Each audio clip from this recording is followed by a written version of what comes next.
이렇게 폭설이 계속되면서 피해도 속출하고 있습니다. 네, 사회부 윤웅성 기자와 함께 피해 상황 알아보겠습니다. 어서 오세요. 네, 시청자 제보가 계속 들어오고 있는데 피해 상황 정리해서 좀 전해주시죠. 네, 각지에서 폭설과 관련해서 많은 제보가 YTN으로 들어오고 있습니다. 우선 대체 눈이 얼마나 많이 왔는지 화면 보면서 설명드리겠습니다. 먼저 경북 봉화군의 한 마을입니다. 오전 10시쯤 들어온 제보인데요. 집으로 들어오는 진입로부터 주변 나무와 계단 가릴 것 없이 눈이 정말 가득 쌓인 모습입니다. 온통 설원으로 변했는데 제보자가 직접 자로 재보는 영상도 있는데요. 37cm나 되는 모습입니다. 제보자는 어젯밤부터 눈이 많이 내렸다면서 차량 통행도 어려운 상태라고 설명했습니다. 다음 영상은 오늘 새벽 고속도로 모습입니다. 서해안고속도로 서울 방향 당진나들목 인근인데요. 와이퍼를 계속 움직이는데도 잘 보이지 않죠? 강한 눈발 때문에 앞에 시야가 확보가 안 되는 상황입니다. 도로 자체가 이제 하얗게 변해서 차선조차도 좀 보기가 어려운 상황인데 저럴 땐 내가 맞게 가고 있나 이것도 좀 헷갈리더라고요. 그렇죠. 앞에 차에 의지하고 비상등을 예. 지금도 켰지만 갈 수밖에 없는 상황이고요. 제보자는 폭설이 좀 예고된 상황이었는데 미리 제설이 좀 부족했던 것 같다. 제설 작업 부족해서 좀 아쉽다. 이런 말도 전했습니다. 네, 아무래도 연휴다 보니까 제설이 평소보다 조금 더디게 이루어질 수밖에 없는 상황인데 그래서 고립 사례도 잇따랐다고요? 맞습니다. 특히 마을 진입로가 막혀서 전원주택들 막혔다. 이런 제보들 많이 들어왔는데요. 역시 화면 보면서 한번 설명을 드리겠습니다. 우선 오늘 아침 용인에 있는 한 주택단지 모습인데요. 창문 열자마자 눈이 소복하게 쌓여 있고요.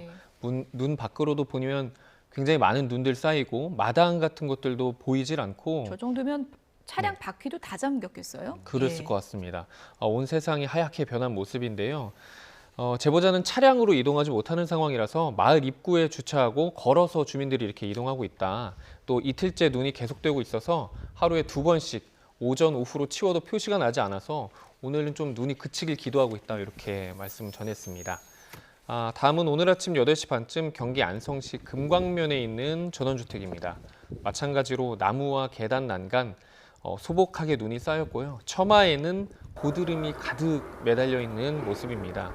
이번 제보자분도요, 얼마나 눈이 쌓였는지 줄자로 직접 재보시니까 25cm에 달했다고 하고요. 요즘은 제보도 굉장히 구체적으로 해주시네요. 너무 저희 입장에서 감사하게 저희가 현장을 다 갈 수 없으니까 이렇게 제보를 잘해주시고 계신데요.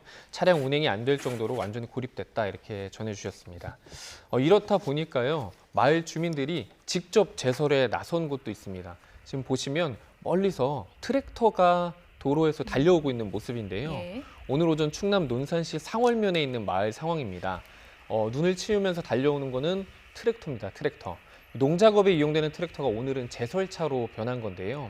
외진 곳이라서 지자체 제설차가 오기 어려운 상황이라서 주민들이 직접 눈을 치우고 있다 이렇게 전했고요. 트랙터로 길을 내서 현재는 주민들이 이동도 가능하고 비닐하우스 등에도 현재까지는 피해가 없다 이렇게 전해주셨습니다. 저렇게 직접 눈을 치우는 것도 뭐 중요하겠지만 뭐 시나 군 차원에서 좀 시스템적으로 제설 작업이 빨리 좀 이루어졌으면 좋겠다 그런 생각이 들고요. 아무래도 눈 계속 오다 보니까 길도 미끄럽던데 교통사고도 많았죠. 네, 맞습니다. 새벽에 또 많은 눈이 내리면서 도로에도 통행이 원활하지 않은 상태입니다. 눈길 미끄럼 사고 당연히 잇따르고 있는데요. 차례로 영상 보면서 설명드리겠습니다. 오늘 오전 6시 5분쯤 포항 산업단지 근처 상황입니다. 남구 연이읍의 한 도로에서 봉고차와 승용차 등 차량 5대가 연달아 부딪히는 사고가 났습니다. 차에 타고 있던 10대 남성 한 명이 다쳤는데 생명에는 지장이 없는 것으로 전해졌습니다. 소방당국은 눈길에 미끄러져서 2중, 3중 추돌 사고가 각각 일어난 걸로 보고 정확한 원인 조사하고 있습니다. 오늘 오전 8시 40분쯤 충남 보령시 청소면에서도요, 서해안고속도로 종점 부근을 달리던 대형 버스가 눈길에 미끄러지는 사고가 났습니다. 버스 안에는 운전자를 포함해서 15명 타고 있었는데 사고로 2명이 경상을 입고 치료를 받고 있습니다. 다행히 다른 차량과 부딪히진 않아서 큰 사고로 이어지진 않았습니다. 네, 도로에서도 이렇게 미끄럼 사고가 발생하고 그런데 하늘길도 좀 항공편들이 결항이 되고 또 열차 운행도 차질을 빚었는데 인명 피해가 다행히 없다고요? 네, 맞습니다. 중앙재난안전대책본부는요, 오늘 오전 11시 기준 폭설에 따른 인명피해는 아직 없다, 이렇게 밝혔습니다. 다만 충남 당진에서는 축사 한 곳의 지붕이 무너지는 등 시설 피해가 속출했고요. 소방당국이 구조구급을 63건, 또 안전조치는 69건을 전국적으로 마친 상태입니다. 한파와 폭설로 주요 공항의 항공편에서도 지연과 결항 잇따르고 있는데요. 인천과 김포, 김해, 제주공항 등에서 항공기 111편이 결항됐고 목포에서 제주, 여수에서 거문도, 포항에서 백령도 등 73개 항로에서 여객선 96척이 운항을 멈췄습니다. 폭설로 통제되는 구간도 점차 늘고 있어서요. 경기와 충북, 전남 경북에서 지방도로 24곳이 통제됐습니다. 열차 운행에도 차질 빚고 있는데요. 오늘 오전 8시 36분쯤 폭설로 용인경전철 운행이 한때 중단됐습니다. 용인에는 오전 7시부터 대설 경보가 내려진 상태인데 2시간 반가량 만인 오전 11시 10분부터 운행이 재개됐지만 이용객들은 불편을 겪어야 했습니다. 예. 네, 이 밖에도 KTX 경부선과 호남선, 강릉선, 중앙선도 오늘 오전부터 서행 운행하고 있는 상태로요. 코레일은 폭설 한파 때문에 운행이 지연되고 있다, 이렇게 설명했습니다. 정부도 경계태세를 한껏 올린 상황인데요. 어제 오전 6시 중앙재난안전대책본부 1단계를 가동했고요. 어젯밤 10시부로 2단계로 격상한 상태입니다. 대설 위기경보 수준도 주의에서 경계로 상향했습니다. 네, 조금 전에 적설량을 자로 재서 보내주신 시청자분 영상도 소개를 해드렸는데 시청자분들의 제보 덕분에 저희가 또 굉장히 신속한 방송을 또 할 수가 있는 것 같습니다. 끝으로 제보 어떻게 하는지도 좀 자세히 설명 좀 해주세요. 네. 정확한 피해 상황을 시민들께 알리고 또 추가 피해를 막으려면 시청자분들의 제보가 필수적인데요.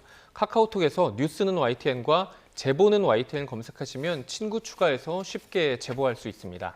또 02398-8282나 02398-8585로 전화 주셔도 가능합니다. 현장을 생생하게 보여줄 수 있는 사진과 영상을 함께 제보해 주시면 더 보도에 도움을 주실 수 있습니다. 다만 무엇보다 중요한 건 시청자분들의 안전이니까요. 위험하지 않은 곳에서는 촬영을 좀 금물하시고 안전에 유의하면서 제보해 주시면 감사하겠습니다. 예, 앞으로도 많은 제보 부탁드리겠습니다. 지금까지 사회부 윤웅성 기자와 함께 폭설 피해 상황 알아봤습니다. 고맙습니다.